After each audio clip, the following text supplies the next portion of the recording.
Bonjour et bienvenue dans cette nouvelle vidéo. Si jamais tu te prépares à démarrer une nouvelle activité ou tu souhaites te lancer à ton compte, on va voir ensemble 6 conseils pour bien démarrer.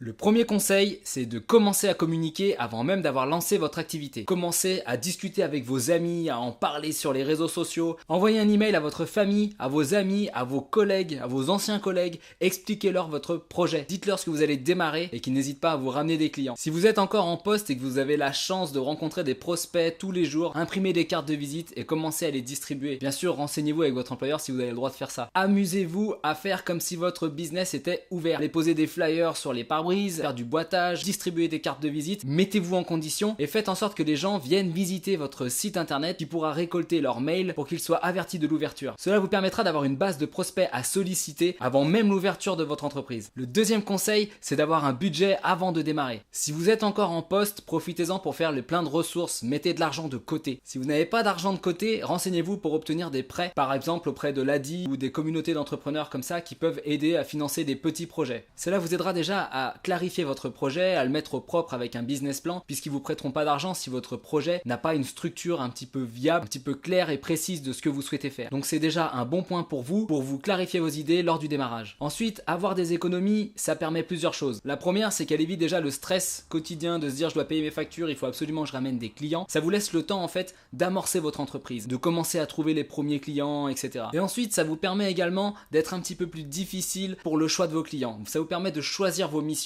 et de pas vous lancer dans du n'importe quoi, à n'importe quel prix, n'importe comment. Vous serez donc moins stressé, vous serez plus à l'aise pour faire vos prestations et vous aurez des meilleurs rapports avec des meilleurs clients. Ça vous laissera le temps de faire du bon boulot, d'être bien dans vos baskets. Troisième point, travaillez sur vos faiblesses maintenant. Quand on est à son compte, ça veut dire qu'on doit avoir plusieurs casquettes. Des techniques, le côté un petit peu gestionnaire de l'entreprise et le côté commercial. Chacune de ces casquettes est très importante pour la réussite de votre business. Alors travaillez dès maintenant votre point faible. Formez-vous à des techniques de vente, apprenez la gestion, apprenez la facturation. Profitez d'avoir un petit peu de temps avant de vous lancer dans votre entreprise pour pouvoir vous former afin d'être vraiment réactif et effectif le jour de l'ouverture.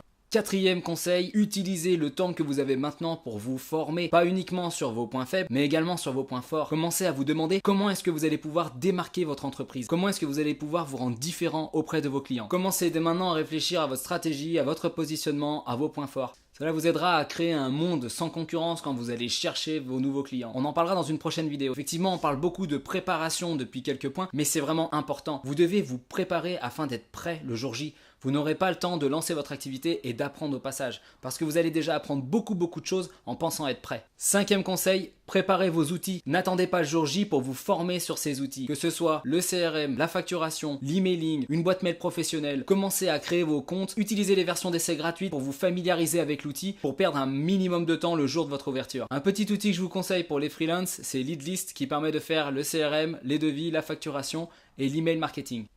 C'est le mien. Et enfin, sixième et dernier conseil, trouvez votre pourquoi. C'est primordial. Alors il faut trouver un pourquoi un peu plus puissant que j'aimerais ouvrir mon activité pour avoir plus de temps ou plus d'argent, parce que c'est pas quelque chose que vous allez avoir au début.